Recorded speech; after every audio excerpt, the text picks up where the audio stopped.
Bye-bye, Kaunong. Maraming salamat. Balik mo sa akin yun, ah. Opo. Haha.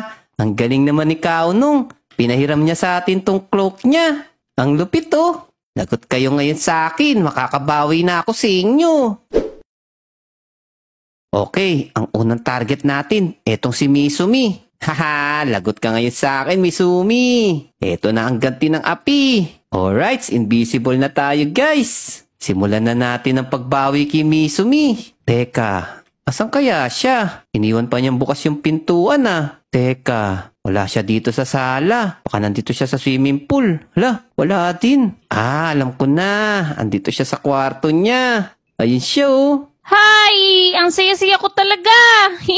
Ang dami kong nakuhang diamante! Tama. Dito ko itatabi. Yun! Kompleto na rin kayo! Meron na akong diamante at meron pa akong maraming pagkain!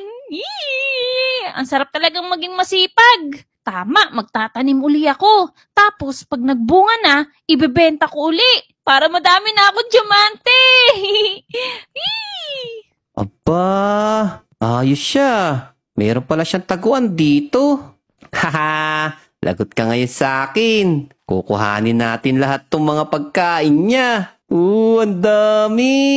Grabe, ang dami naman niya naipong pagkain. Sa akin na ngayon lahat to. Ay, itatago lang pala natin. Masama pala manguha ng gamit.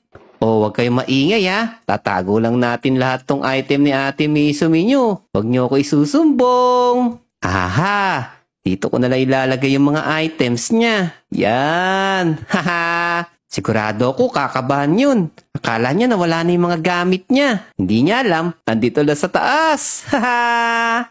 Uy! Mukhang busy na naman siya. Nasipag naman magtanong.